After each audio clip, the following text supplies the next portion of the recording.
The 49ers keep rolling with a big win over the New Orleans Saints yesterday afternoon at Levi Stadium. We're going to talk about that. We'll get a deep dive into the defense. We'll take a look at the offense, and I'll get you updated on all the roster news that came out on Monday around the 49ers on tonight's Jack Hammer Show.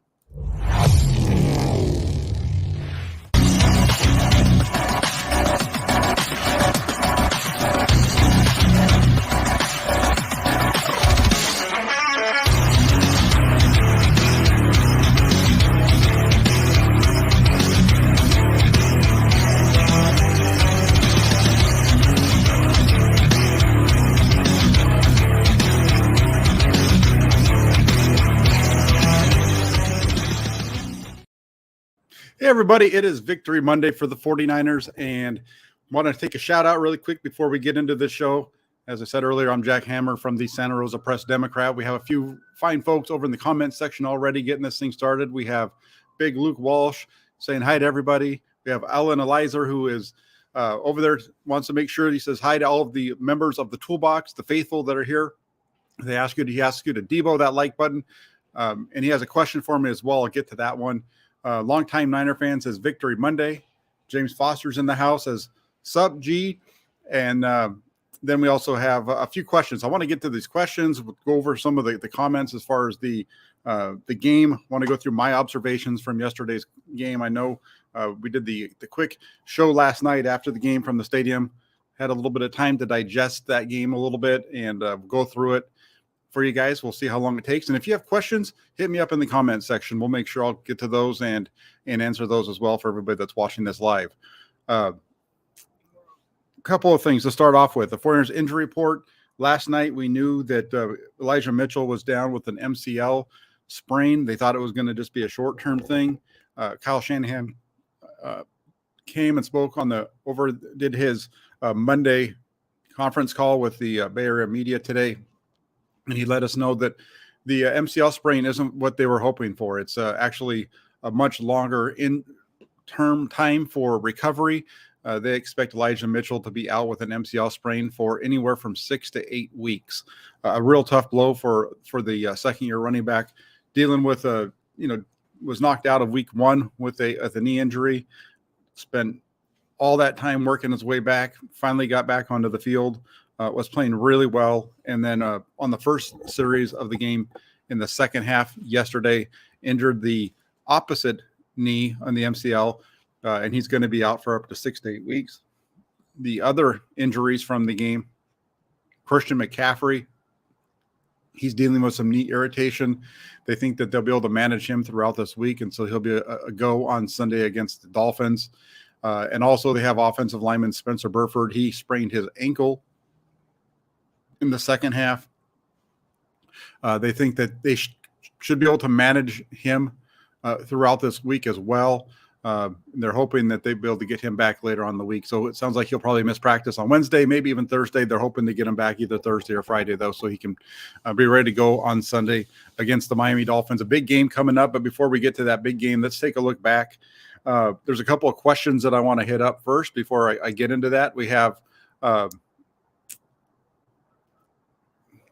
Alan Elizer says, Debo, that like button, everybody. Jack, do you think Mitchell will be back for playoffs or just sit him down for next year? This was actually part of a question that was asked to Kyle Shanahan today.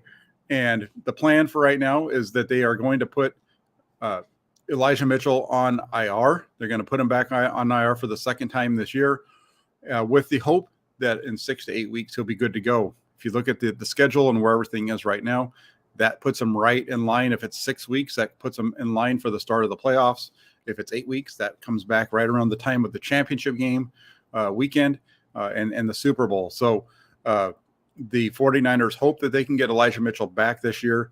They are not going to put him out and just expect him not to come back. The goal is that they'll be able to get him at some point in the playoffs. And so what that means right now, the 49ers have 2 IR retrievals that they have left. So it, depending on the health of Elijah Mitchell, he could take up one of them. Javon Kinlaw has to come back as well. He could take another. And then you also have Trey Lance that's lurking out there as well as his rehab from the broken ankle seems to be progressing well. So right now, the plan is for Mitchell to hopefully be back in time for the playoffs. That's a really good question, Alan. Thank you for that. And then also, Luke Walsh says, Jack, even if Jordan Mason and Ty Davis Price can run the ball well, will they be as good in blitz pickup and running the right hot routes as Mitchell? That's a really good question as well, Luke. This is partly the reason why I think we've seen when you look at the 49ers running back room, we've seen all year long, it's been, well, in the beginning, you had Elijah Mitchell and Jeff Wilson Jr., and then it was Ty Davis Price and Mason, but it was Mason that in week one, if you go back to week one, it was Mason that got the call up while Davis Price was on the inactive list for the game. We've been seeing that in recent weeks as well. Ever since the acquisition of Christian McCaffrey, it's been Ty Davis Price as the 49ers' third running back on game day with Ty Davis Price not active. But I think the reason for that is Jordan Mason has been outperforming Ty Davis Price in terms of special teams, and he has more value to the active roster in terms of special teams than Ty Davis Price does. If you go back to week 2, right after the injury to Elijah Mitchell, it was Ty Davis Price who was active and was part of the game plan. He had, I think, 12 or 13 carries against the Seattle Seahawks in week 2, and that's when he got banged up in that game, if you remember. So I do think that part of the reason why neither of them is getting as much run as a lot of the faithful would like to see, and sometimes even myself, because I think that Jordan Mason is a heck of a running back. I think the reason they're not getting on the field, I wrote about this early on when all this was going on in the first half of the year, that I think it has to do with blitz pickup and the hot routes, exactly what you're talking about, Luke, as to why Mason and Ty Davis Price haven't been getting on the field. So there might be a little bit of a slip up there. So the way that I think the 49ers are going to manage their way through this, Christian McCaffrey is running is RB1. And then in terms of the running backs, then you have Ty Davis Price as RB2, Jordan Mason still in that third role. And I base that off of, we haven't seen these guys other than in games, because we don't really, in practice, we don't get to watch them pass block and do all those kind of things anymore like we got to see during training camp. But what I remember in the notes that I wrote during training camp and some of the articles that I wrote back then was that Ty Davis Price impressed quite a bit when it came to pass protection. So if you look at Jordan Mason and Ty Davis Price, I think Ty Davis Price is above Jordan Mason when it comes to pass protection. And so that would get him onto the field more as that second running back. And then you have Ty Davis or Jordan Mason at 3. But then you also don't forget that you still have Deebo Samuel. And although Deebo Samuel's running out of the backfield has lessened over the last couple of weeks, his usage in the backfield hasn't really gone down all that much. He still has been lining up in the backfield quite a bit, running routes and those types of things from back there. So I think what we're going to see is we'll see a little bit more of a transition back to where they were in the first half of the year.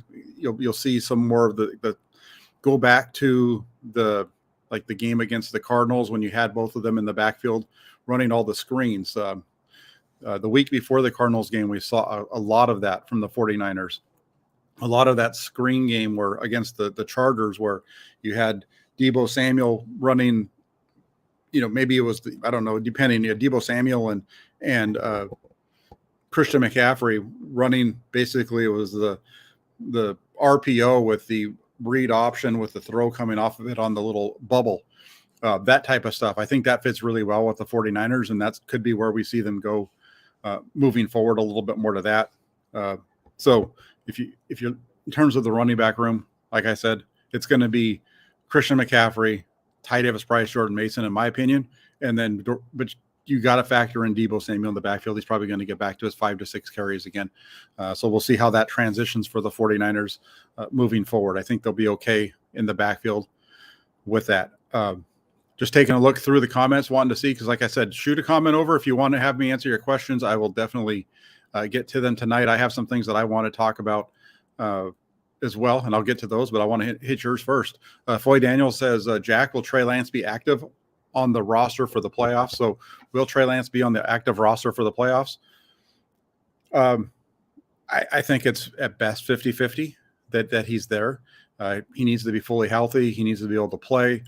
I know there's enough time for him to come back when you look at his rehab schedule that he can be able to come back towards the end of December.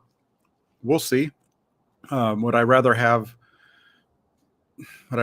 Trey Lance over Brock Purdy as the backup to Jimmy Garoppolo in the playoffs?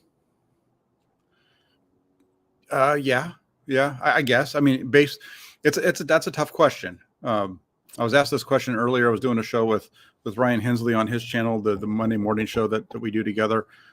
Get on there for about 15 minutes. We talk about different stuff, and he was asking me some stuff about Trey Lance. And when it comes to Trey Lance, do we know what Trey Lance is? Do we know that Trey Lance can give the 49ers? Do we know what he can bring to the table? Because based off of what we've seen from him, he's only played 3 games, 3 plus the first half of the second game of the season. So I don't think we even know who Trey Lance is yet. And quite frankly, after not practicing for over 10 weeks now, it'll be well over 10 weeks by the time he's able to possibly return to the active roster. Do we really think that all of a sudden he's going to come back and he's going to be better than what they have? I think that if Jimmy Garoppolo goes down, I don't think it matters whether it's Trey Lance or Brock Purdy who steps in. I think the 49ers season will be done at that point. But that's a great question, Foy. We'll see. If it was me, like I've said, I am very hesitant to have Trey Lance come back this season. We've seen players come back from injury with the 49ers, and we've seen enough guys get injured on the practice field after long layoffs I don't want to be worrying about Trey Lance getting hurt now. I'd rather him take this entire season off, get that ankle right, come back in March of 2023 and be ready to go full bore. Let's see what else. Looking through the comments real quick. You guys have been keeping busy over here. All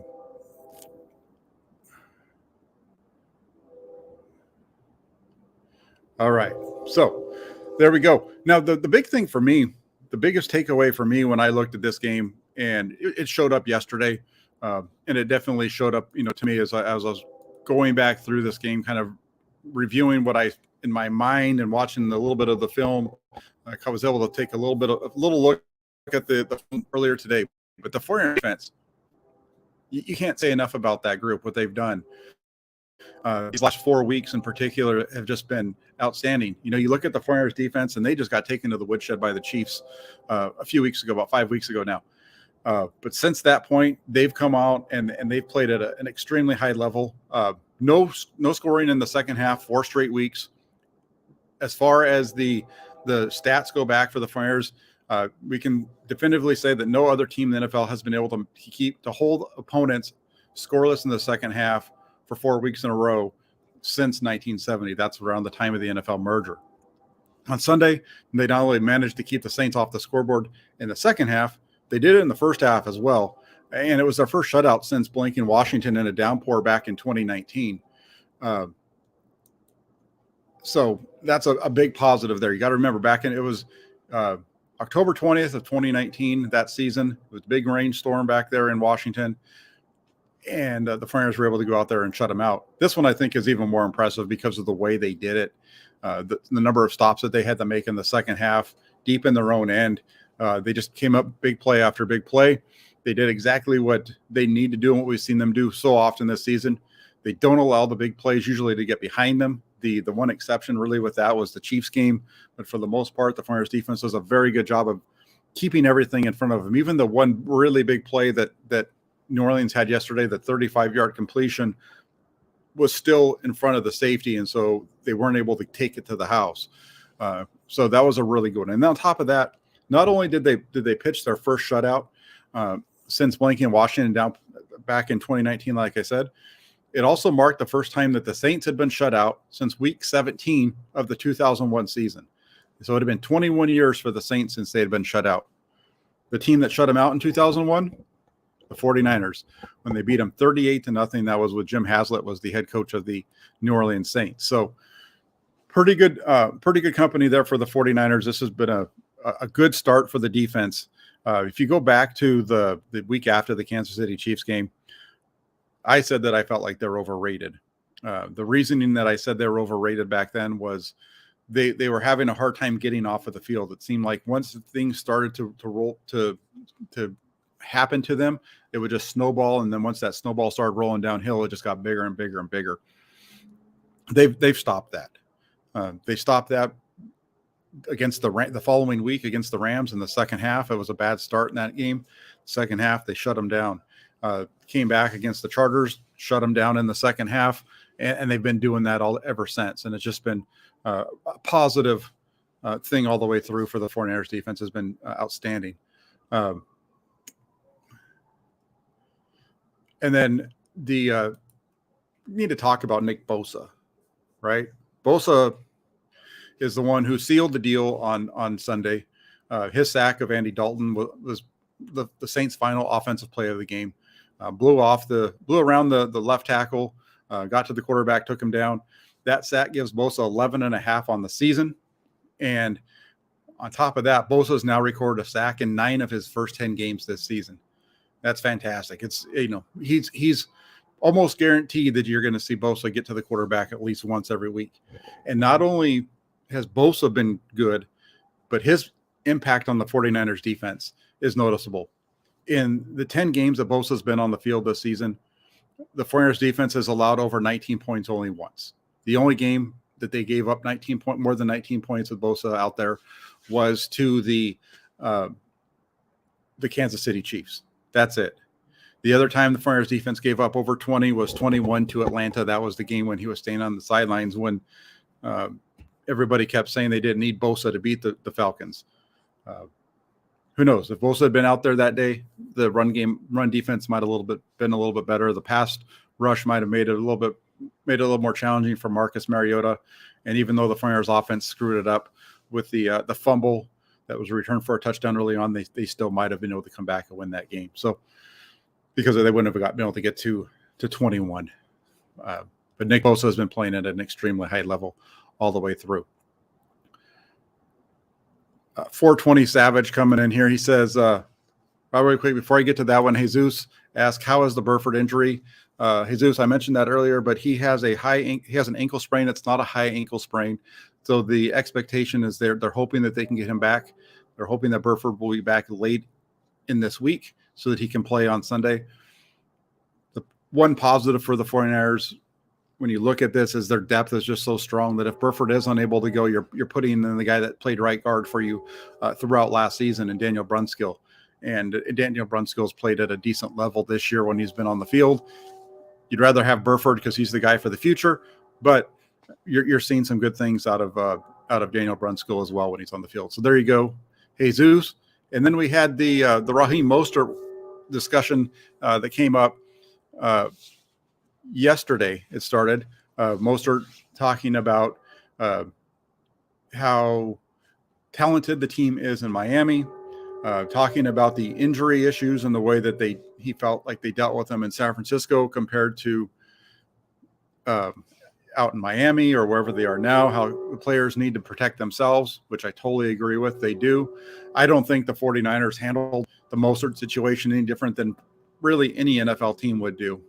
Got to remember, the Miami Dolphins were the team that earlier on this season had a quarterback go down with a head injury and then put him back on the field the next week on a short week on a Thursday night game. So I don't put a whole lot of that. The other part with the Mostert comments was pumping up Tua Tagovailoa, saying that now they have a quarterback that can throw the ball around the yard. That's true. That's one of the things that I find interesting coming into this game is that you have a quarterback matchup of Jimmy Garoppolo and Tua Tagovailoa, leading into teams that are 8-3 and 7-4, probably the biggest matchup in the NFL this weekend. And both teams tried to trade those guys this offseason. The Dolphins were trying to get rid of Tua. They were trying to bring in Deshaun Watson. The 49ers trying to move Jimmy Garoppolo so that they could just go with Trey Lance. And here we are heading into week 13 of the season. And those two guys are leading two of the best teams in their conference moving forward. So just interesting the way that this whole thing plays out sometimes. But the Mostert thing regarding those words, it's interesting because you have two guys in there's actually more than two former 49ers that are playing with the Dolphins. You also have Trent Sherfield over there as well. River Craycraft, I believe, is still a member of the Dolphins on their practice squad, I think. So all of them are going to want to come in and have a big game against their former squad. And I think the 49ers, quite frankly, want to do the same thing to Raheem Mostert and to Jeff Wilson Jr. and Trent Sherfield and everybody. So it's going to be a lot of fun on Sunday. I'm really looking forward to the way this game plays out. 49ers are going to win on Sunday too, by the way. Let me just see real quick. I just want to go through here. Foy Daniels also coming in. What's the deal with the new addition to the secondary? Shoot, I forgot all about that. I didn't bring that up at the beginning of the show. Yeah, the 49ers went out and they signed Janoris Jenkins, cornerback from 2012, was in the 2012 draft. The 49ers went out. They picked up Janoris Jenkins today, signed him to their practice squad. This is a deal that makes a lot of sense. The 49ers secondary has been good, I think, but the depth in that secondary has been lacking to a certain extent. They've already brought up Dante Johnson, I think maybe twice, so they might only have I'd have to go back and look at how many times they've activated him. So they might only have one more activation for Dante Johnson before he has to stick on the 53-man roster. And so I think that's part of the reason why you see Janoris Jenkins get brought in, because you can pull him back and forth. He's a veteran. You know that he's played at a high level in the NFL before, played well last season for the Tennessee Titans as they got into the playoffs. So I think it's a good signing for the 49ers to go out and get Janoris Jenkins as well. I know I think I outran them. James says going to be some light rain on Sunday. That's just going to be the tears of the Dolphin fans when the 49ers beat them. Black 59 Razor. Every time I say your name, I want to yell it out like Joe Montana from the NFL Films highlight shows. Why doesn't Kyle Shanahan let Jimmy roll out of the pocket more? He had a nice pickup to Kittle early on. Then I don't remember another one. There was also a shot from Garoppolo down where he was play action, rolled to his right, plant, and then drove a pass about 25 yards downfield to Brandon Ayuk on a corner post. Basically, that was the same play that the 49ers scored on against the Houston Texans. Remember the throw where they're going towards the north end zone. Trey Lance play fake to his right, roll to his left, rolls to his right, plants his foot, throws it back down the middle of the field to Deebo Samuel, breaks a tackle, scores a touchdown. That was the same play that we saw there from Garoppolo, and Shanahan dialed that up. On that one, we'll get into this in the film breakdown.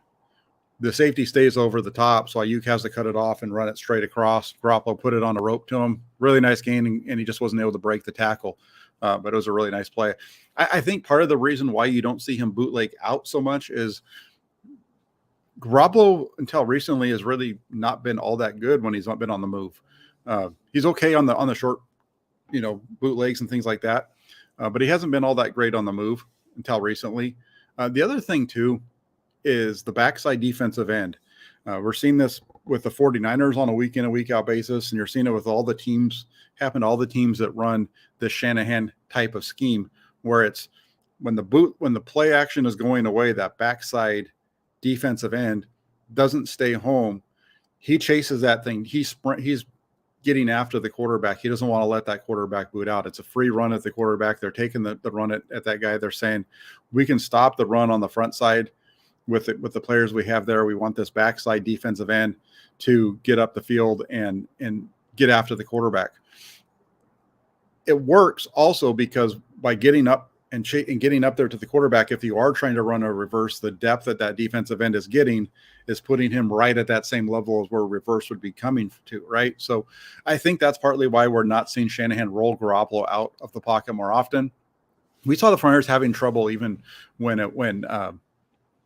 when Trey Lance was in week one, early on in week two, during the preseason and so on. We saw the 49ers struggle with play action rollouts with Lance as well, with that pressure coming off of the edge. So just something to think about there. That might be a part of it. David Aguilera comes in and says, Jack, what have you seen in practice from Ty Davis Price? He has been a healthy scratch the last couple of weeks. Is he progressing, and will he get an opportunity in the future? Okay, so on this one with Ty Davis Price, before I get into the Ty Davis Price, as far as what we get to see of him during practice, once training camp ends, we don't really get to see the 49ers practice in terms of that kind of stuff, right? We get to see them do their stretching. That's usually the first part of practice. Then next, they go into a special teams period. The special teams period is usually when you're watching the YouTube channel and you see me filming the quarterbacks working together by themselves, just throwing the ball to the trainers. That's usually the second period of practice. Quarterbacks are doing that. Different position groups are doing different things with their own individual position coaches. Not individual period yet, though, because it's really special teams period. So all those guys who are involved on special teams, depending on what special teams are working on that day, are working with the special teams unit. Then in 3, you get the quarterbacks working with the running backs. Usually it's working on screens, handoffs, those types of things. And then 4 is when the quarterbacks break off and they go through the routes to the tight ends and the wide receivers. So as far as Ty Davis Price and how he's progressing, can't really say that I know any more about that than you. What I can say, though, as far as what I've seen from Ty Davis Price during training camp, I think that's the reason why we saw Ty Davis Price get get into week 2 and 3 and be the active running back for the 49ers that was actually getting carries and getting snaps with the offense over Jordan Mason, is his pass protection. Ty Davis Price was very impressive to me during line, blitz pickup drills during training camp. There was a couple of reps against Fred Warner that were just really strong reps by Davis Price and by Warner. Just the collisions that they were having were pretty intense. But I think Ty Davis Price is a better pass blocker than Jordan Mason. I think he's also a better run blocker. We saw him at least for one rep against the Atlanta Falcons in that game be the lead blocker for Deebo Samuel on a run to the left side. So I think that Ty Davis Price does have a future with this team, and I think that I said this earlier in the show. I think that Ty Davis Price will be the RB2 for the 49ers on Sunday against the Dolphins, with 1A and 1B being Deebo Samuel and Christian McCaffrey, but the other way around on that one. So good question, David. Appreciate that.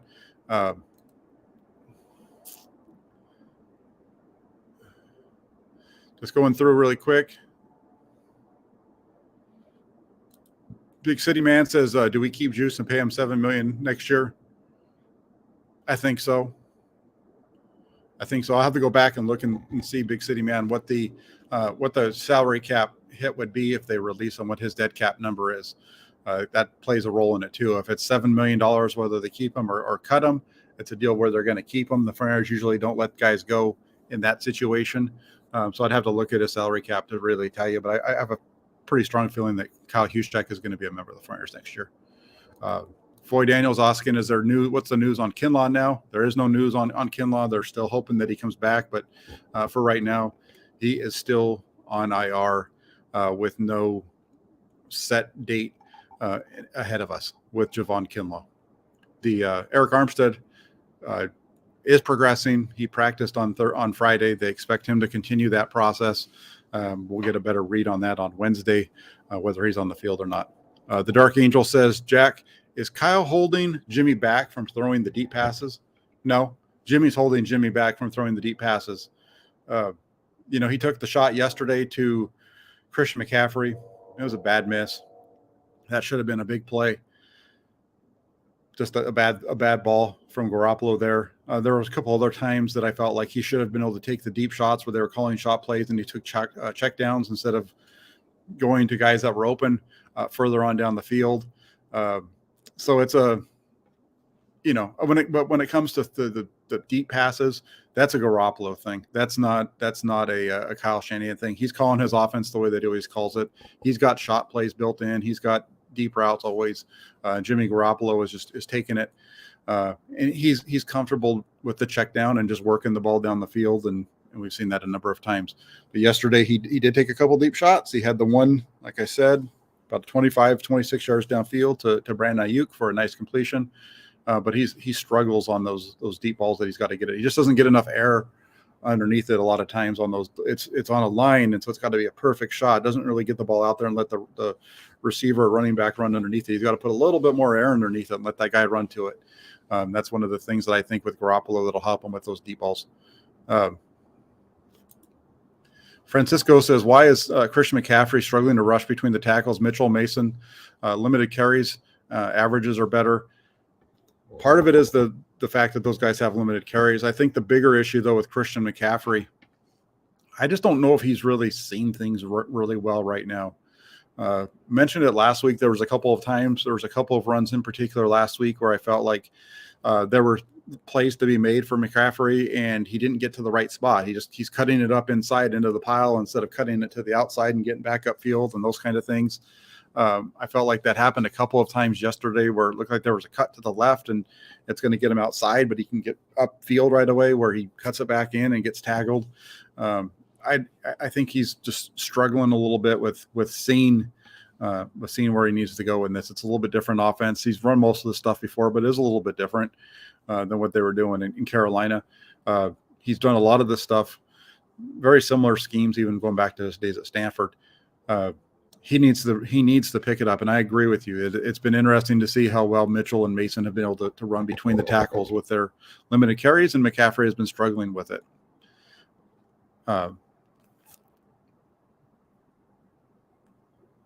William asks, what's the opinion on how important auction or lack of it played in Mexico? I don't think it played a big role. I think that the biggest thing were the 49ers were just a better team than the Cardinals. Cardinals, not good. You look at their offense, and they have, Kyler Murray is a better quarterback, obviously, than he's more explosive than Colt McCoy, but they don't have anything beyond DeAndre Hopkins in Arizona, and the 49ers eat that stuff up. They're very good against teams that have only one really good receiver. That was one of the things that made me a little bit nervous going into the New Orleans game, because New Orleans had multiple players at all the levels that they could beat you with. It's just that they can't hold on to the ball. Couldn't hold on to the ball coming into the game. Couldn't hold on to it yesterday. But no, I don't think it was the auction. I think the 49ers are just a better team. Jason, it's a sound off in the way that it's you guys can. Oh, is the sound off? I'm sorry, I misunderstood you. Okay, let's get back to some of the things that I was going to talk about. We talked about the defense, Deebo Samuel. I'm not done. There's a lot of defense in this discussion today. Samson Ebukam. I liked what I saw from Ebukam yesterday. He had missed a couple of games due to injuries with his lower half. The second-year 49ers, I thought he was really good yesterday on the pass rush throughout the game. He had a couple of quarterback hits of Andy Dalton, tied Nick Bosa for that with 2 in terms of the hits on Dalton. He was around the quarterback, though, throughout the game. So really felt like Samson Ebukam made his presence felt. Also got to give a shout-out to T.Y. McGill. He was elevated up to the roster on Saturday, and on Sunday he came through on the defense. Early in the game, it was the Saints' third possession of the game, 2nd and 8, and McGill busts through the line, drops Alvin Kamara for a loss of 2.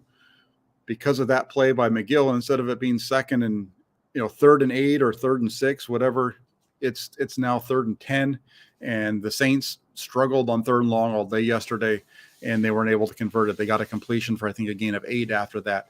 So a big play there for T.Y. McGill.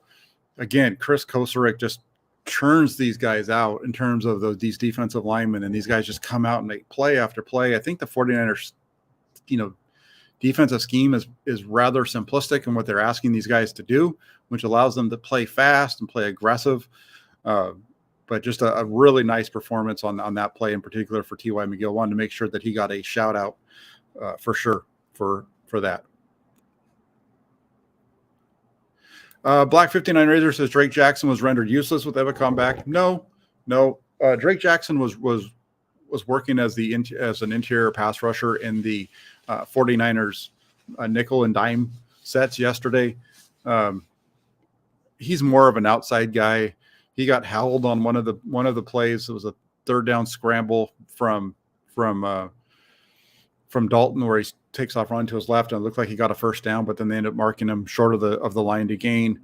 That was a play where he just got held. I mean, they looked like Jackson and the offensive tackle were dancing out there, the way that he was being held by the tackle. So I don't think he's useless. With Ebicom back, I think Jackson is a strong rotational piece. That's what he'd been doing early in the season when he had those 3 sacks early on. I think Jackson right now at this point in his career is better as a rotational guy anyway. So I think that's where they are. I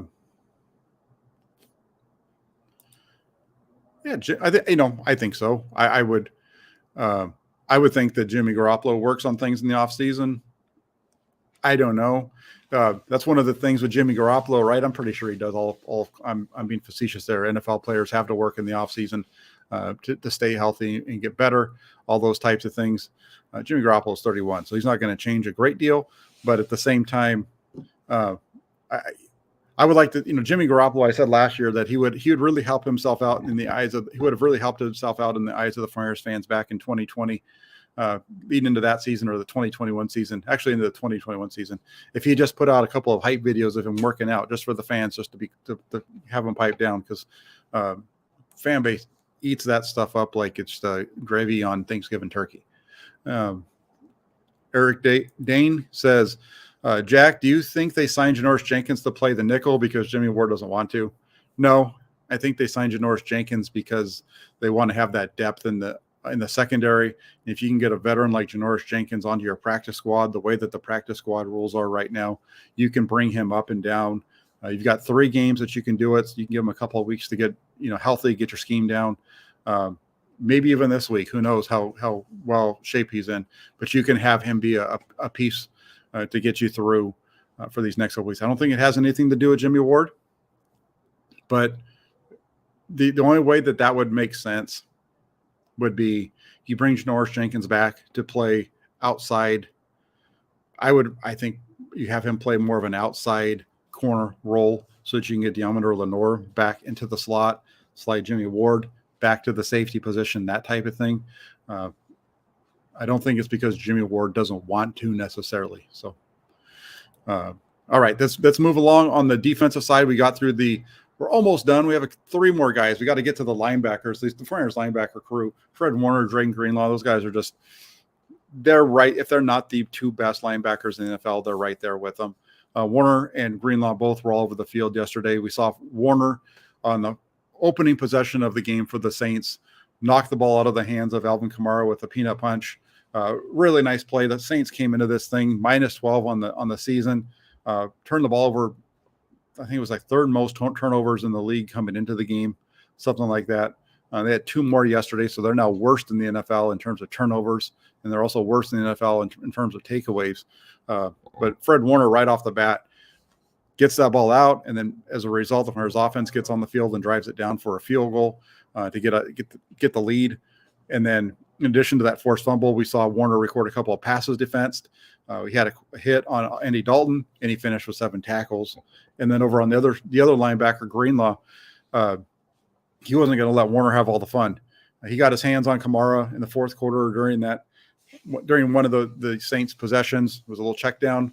He got his arms wrapped around Kamara, couldn't get him down, was struggling to get him down. Then you saw Talanoa Hufanga come in just like a rocket, blast the running back with his helmet right on the ball, force a fumble. And Greenlaw was able to get down on the ball. Ball bounced all over the place. Looked like the Saints still might get a touchdown as the ball was bouncing around, but they got lucky. Trey Greenlaw was able to jump on it for his first career fumble recovery. And he also had 5 tackles and 1 pass defense as well for Trey Greenlaw. So a really strong performance there. And then the other guy with that play with Greenlaw was, as I mentioned already, Hufanga. That forced fumble was the first time that he's forced a fumble in his career. So think about the year that Talanoa Hufanga has had. He has now 5 turnovers on the season. He has 4 interceptions. He has a fumble recovery. You'd put that up against what the 49ers have been getting from their safety group since going back to 2014. It's good to see the 49ers have a playmaker on the back end of their defense for a change. And on top of forcing the fumble, he also led the 49ers in tackles with a total of 9. Again, the 49ers defense just dominant yesterday. They've continued to be dominant all throughout this season, with a couple of exceptions in the middle of the year, a few ups and downs as well, but they've been very consistent now for 4 weeks in a row, and very strong. Andrew says that he's coming from Detroit to the game this Sunday. That's awesome. Thanks for coverage, Rack. Thank you, Andrew. Hope to say hello to you. If you're there at the game and you see me, I'm usually on the south end of the field in the pregame. But as they're warming up, you can scream at me, and hopefully I'll hear you, and I can say hi to you real quick. And then Chubb really caused problems for 69-71 Denver week. Oh, yes, Chubb really caused problems for McGlinchey and Trent Williams against the Broncos. Yes, they did. The 49ers offensive line, for the most part, has played relatively good. But yesterday was a little bit different. Yesterday felt like a game where I put this out on Twitter. In the second half, it just felt like a game that you just wanted to get it over with. The 49ers were up by 13. Garoppolo was already limping because he got hit on that first possession of the second half. And you just wanted to get that game over with. They were dealing with injuries, Burford coming out, and Jimmy Ward went down. We knew that Deebo Samuel had gone down on that one play in the end zone. It just felt like you wanted to get it over with. But yeah, Chubb really did, and I think the 49ers really match up good with the Miami Dolphins this week, though. The Dark Azrael says Talon Hufanga is he going to the Pro Bowl this year? Yeah, he's going to end up in the Pro Bowl. If he doesn't, it's a travesty, because the guy's like I said, he's got 5 turnovers this year. He's playing at an extremely high level. He should be a Pro Bowler this year. And as far as the great JM, what did you miss? You missed the whole show. You missed all the good information. So go ahead and get back on the throne. Get your phone out and watch it all over again, so you find out what you missed. Van the Man, Mostert has a knee. Do you think he will play or be limited? A full go. I think that he'll. I think he's going to be ready for the 49ers this week. I think he'll be ready. Let's turn the page really quick to the 49ers offense. And I'm going to start off with Jimmy Garoppolo. Hopefully you guys tuned into my show last night. You heard my whole spiel on Jimmy Garoppolo and where I think he belongs in terms of 49ers history in the last 40, 50 years in terms of quarterback play. Jimmy Garoppolo yesterday, he came into Sunday's game having completed over 70% of his passes over the course of the previous 4 games. 70%. Against New Orleans, he completed 26 of 37 passes. That's 70.2%. He had 222 yards passing and a touchdown. Jimmy Garoppolo yesterday, when you look at the 49ers passing offense as a whole, they had 5.8. They averaged 5.8 net yards per pass attempt yesterday. That actually matched what the Saints had been allowing throughout the course of the season. The Saints came into the game yesterday 8th in the NFL, allowing only 5.8 net yards per pass attempt. That's right at where Garoppolo did yesterday. You watch the game on film, and you're seeing very good defensive coverage by the Saints, doing a very good job of dropping in. There's some balls that he definitely missed on for sure. The one to McCaffrey.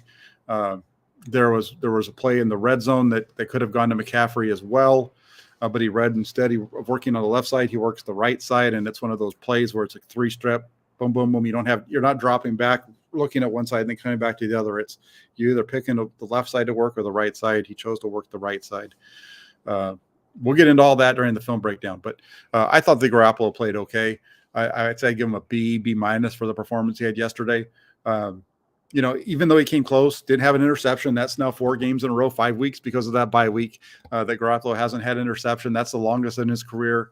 Right now, he's around 1.3% of his pass attempts are ending up in interceptions. That's well below his career average coming into the season. So he's playing at a really high level there. That really helps. That plays right into this 49ers offense. In addition, you look at what he's doing on third down.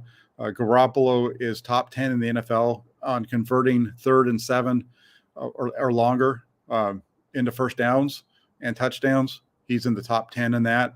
So he's doing very good on that money down situation. And then look at the game yesterday, the lone 4-yard touchdown drive. I saw a lot of people talking about how the 4-yard offense didn't do anything. Jimmy Garoppolo didn't do anything. Whatever, man.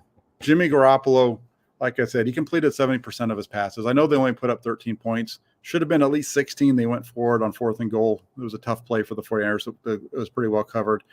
But when they needed, they got 13 points.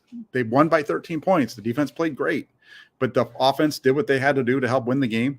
And on the lone touchdown drive yesterday, Jimmy Garoppolo missed his first 2 throws. It was a 9-play drive. The first 2 throws he missed. The next 6 he connected on. They threw the ball 8 out of the 9 plays. The one run was the touchdown for Elijah Mitchell that got called back, which ended up being a net of a 1-yard gain for the 49ers offense. So he was 6 of 6, connected with Juwan Jennings 4 times to move the sticks, including the touchdown. I don't know. I don't know. I feel a lot like I did in 2019 with Jimmy Garoppolo. I know that he's not the greatest quarterback in the NFL, but he really gives this team a chance to win. He makes mistakes, but if you watch every NFL team, you see quarterbacks making mistakes. It doesn't matter if you're a big Kirk Cousins fan. You saw Kirk Cousins making mistakes in the beginning of that game against the New England Patriots on Thanksgiving night, the interception that he threw. You see Patrick Mahomes every once in a while throwing interceptions, on and on and on. You look at Jimmy Garoppolo's numbers and his stats and what he's put up this year. He's top 10 in almost every category. So I think he's playing at a pretty high level. I'd say he's probably in the top 12 of NFL quarterbacks right now, maybe even hovering around top 10. Again, statistically, he's in the top 10 almost every category. He was really good. I've already mentioned on third down how well he's done in terms of moving the sticks. Yesterday, he was 9 of 13 for 80 yards on third down. Didn't move the sticks on all of those completions, but positive yardage is always positive.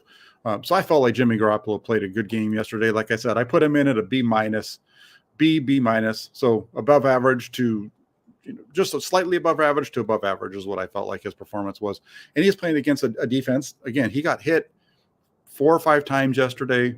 Was pressured on 14 of his dropbacks, the most of any game this season. The interception that was returned for a touchdown, we'll get into greater detail on that. That one got called back because of a hold on the defensive back that was covering Juwan Jennings, which was a good call. But it had more to do with the linebacker bumping Ray McLeod as Garoppolo starts to throw than anything. I don't think it was a bad decision by Garoppolo. He's throwing it to a spot. He's expecting him to be there. And as he's delivering the ball, the receiver gets knocked off of his route. So we'll talk about that one more tomorrow as well. Flav coming in, he says, don't they have a few IR activations left? Sounds like they aren't thinking of bringing Lance back at all. They have 2. So the thought process for those who want Trey Lance or pounding the table for Trey Lance to come back, if he's fully healthy, of course, is that one of those would go to Javon Kinlaw, and then the last would be for Trey Lance. So that it's still possible. They have 2 activations left.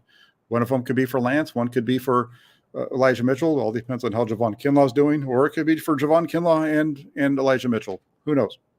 We'll see.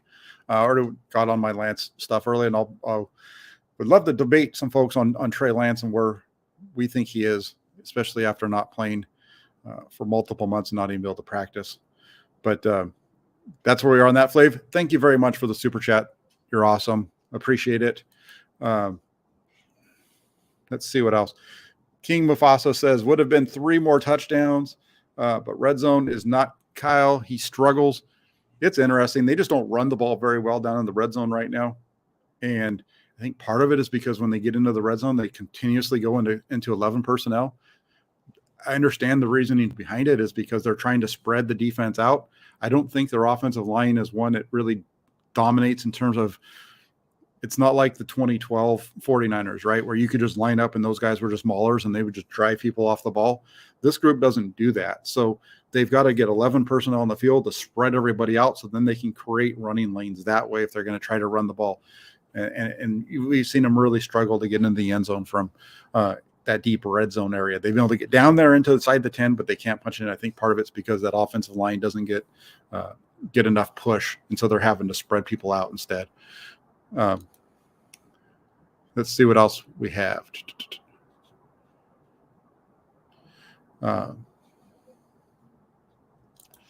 Comes back in with Flav, says, preach Jack, these fans have amnesia. We just saw Jets young backup dominate the Bears D. In the rain, Trey couldn't do that, but some fans nitpicking Jimmy Garoppolo. The nitpicking of Jimmy Garoppolo, it's pretty easy to see who that's coming from. The guys who have been pro Lance all along are the guys that are really nitpicking Jimmy Garoppolo. The guys who have been more pro Jimmy Garoppolo, they're fine with it. For myself, I don't care if it's Jimmy Garoppolo or Trey Lance. I'm gonna talk about them the same way.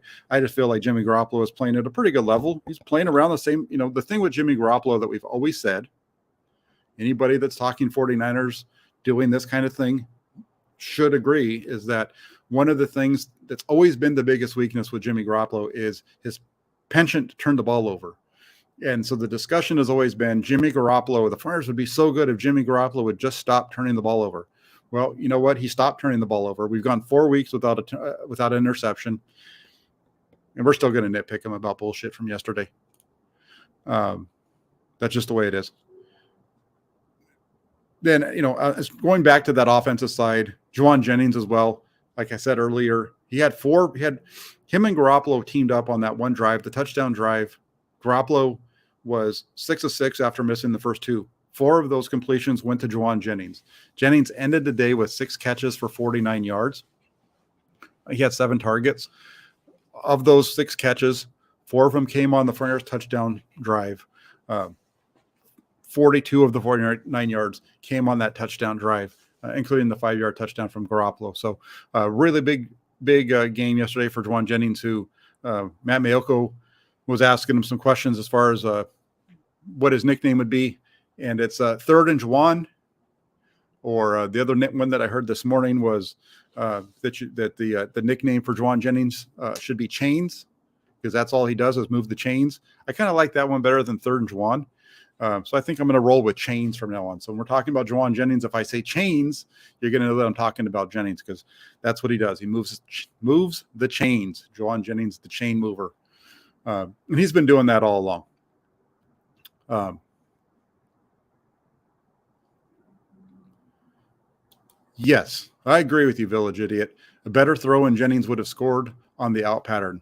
You're talking about the red zone possession. 49ers line up in a bunch on the right side. That's the play where Christian McCaffrey gets open on the left. Quarterback's got to pick a side to read, picks the right side, throws the ball to Jennings. I agree with you. A better throw and it's a touchdown. You got to get that out in front of him. If you get that out in front of him, he catches the ball, turns up, sticks it across the goal line, and it's a touchdown. How many times did we see Jerry Rice score on that type of a route? I don't know about you, but I saw it a lot because I'm old. And so that was a bad throw by Jimmy Garoppolo. It's a completion, but it's a ball that's behind him that forces Jennings to have to turn, catch it going backwards. He's not able to catch it with his forward momentum, taking him to the pylon. Really, on that out route, it's a quick out. You want him to hit that thing so that he catches it, dives to the pylon, and it's a touchdown. So I agree with you. Better throw. The problem was the throw more than the read.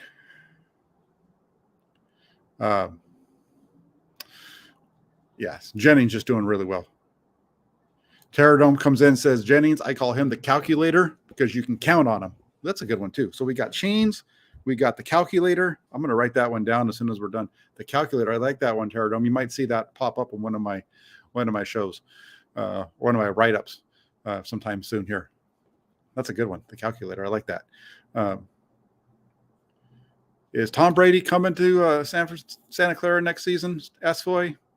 What do you want Tom Brady for? You got Jimmy Garoppolo. No. Jimmy Garoppolo is going to be your quarterback in 2023. Now, I don't think Tom Brady's coming to San Francisco next year.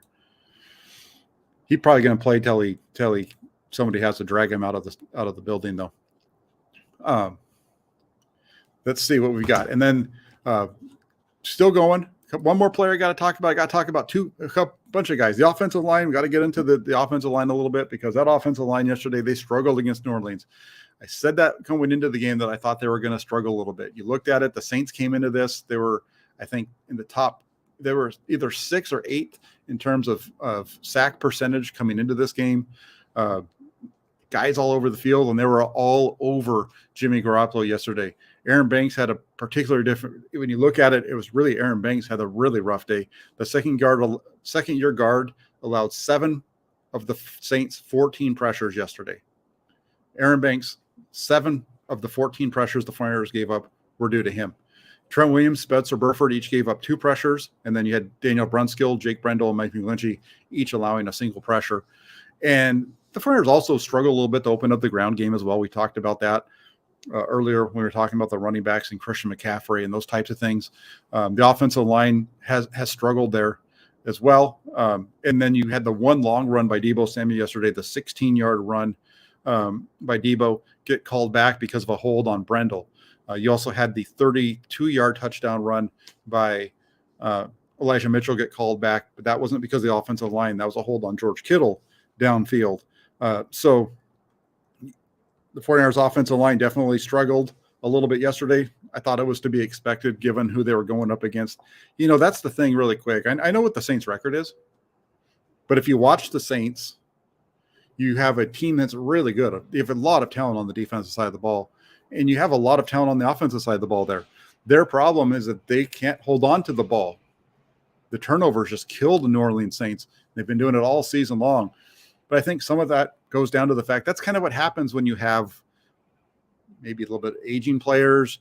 You have a backup quarterback and a veteran quarterback who's more of a backup who makes those mistakes sometimes. And Andy Dalton is Andy Dalton. He's won a lot of games in the NFL, but I don't think anybody would expect him to be a starter, top level starter in the NFL anytime soon. And then last but not least, let's get into the running backs, because I think this was an interesting one. I know we talked about what I think is going to happen moving forward. And I'm going to get into some of the key. I see your question over there. I'll get into that in just a second. But my last one on this running backs, if you look at the running backs yesterday, you had Elijah Mitchell and Jordan Mason. They combined for 60 yards on 12 carries, an average of 5 yards a pop. Not bad. And then you look at Christian McCaffrey, Deebo Samuel. They combined for 32 yards on 13 carries. That's bad. Now, McCaffrey, like I mentioned earlier, he's been struggling, really get going over the last couple of weeks. He only had 49 total yards on 17 touches against New Orleans yesterday. So it wasn't just the running game where he was struggling. It was in the passing game as well. And I already mentioned this earlier, but I think we're going to see Ty Davis-Price take Mitchell's spot on the game day roster. I think he's just the better all-around back at this point, or at least I think that's where he was earlier. We'll see if that's still where he fits in. And then you're going to see Deebo Samuel. He'll probably get 5 to 6 carries, get back into more of that role this week. Flav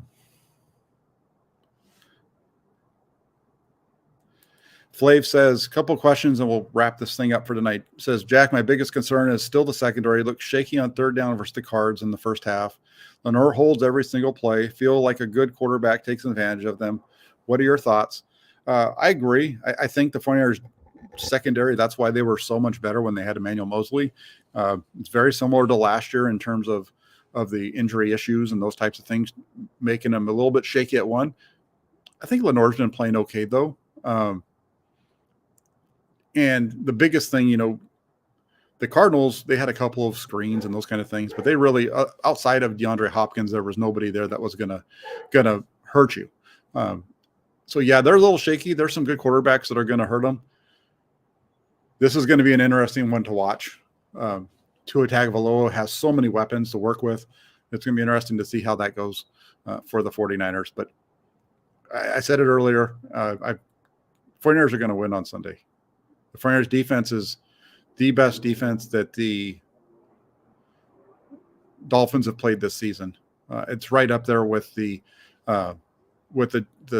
Buffalo Bills and some of these other teams.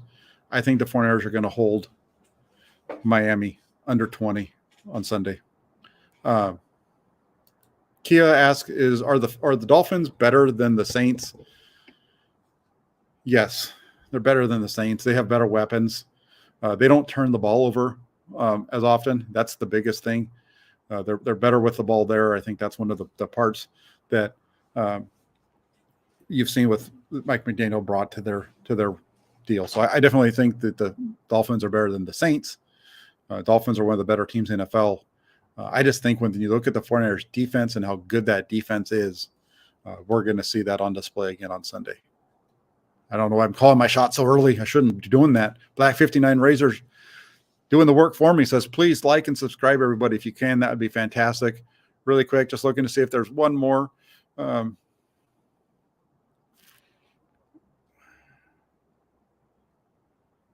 he says, I'm just saying the backup quarterback is the most popular player on the team until they need to play consistently. Then you see why they are the backup. I think that's the perfect way to wrap this up, because that is, I think, when it comes to the 49ers and the quarterback situation around here, they don't have a quarterback that is necessarily a world beater, but they have a guy that wins at a very high rate, that plays very well with the rest of the unit. The 49ers don't win because of Jimmy Garoppolo. They win because they have a very good team. But Jimmy Garoppolo is a very good facilitator of the ball for guys that are very talented, like Deebo Samuel and Brandon Ayuk and George Kittle and so on and so forth. And that's all you need to be. When you have this much talent, if you can be a facilitator every once in a while, make a play, and we're seeing some of that. I think it's pretty positive. So, and I know you weren't talking about Jimmy Garoppolo, but I'm just talking about quarterback play in general. I like it because that's what I believe. So that's why I pulled that one up, Jay. So sorry if I got you in trouble. I wasn't trying to go that direction, but a lot of fun. I appreciate everybody that took the time to join in tonight. If you guys can do me a favor, hit the like button before you leave. Hitting the like button is the biggest deal for us on YouTube, because it helps to amplify the signal and gets it in front of more eyeballs. More eyeballs, the better it is for us. Also hit that subscribe button. And if you have friends and family and all those types of things that are 49er fans that maybe aren't tuned into the channel, let them know so that they can check it out. Try to bring you guys all the 49ers news and information as much as possible. Kia, the 49ers do not need to add another running back right now. I think they have plenty with what they have. Thanks so much, everybody. I will be back tomorrow. Got a couple of big shows lined up. I will be doing the film review of the offense from yesterday against the New Orleans Saints. Then I'll be coming on with Jesse for the Hammer and Nail show at 5:30. If you guys can do me a favor, hit that like button, hit the subscribe button. Keep checking out the shows, the content that I'm putting out. I'd really appreciate it. Thank you all for taking the time to tune in tonight. Have a great rest of your Monday. I'll talk to you soon. Take care, everybody.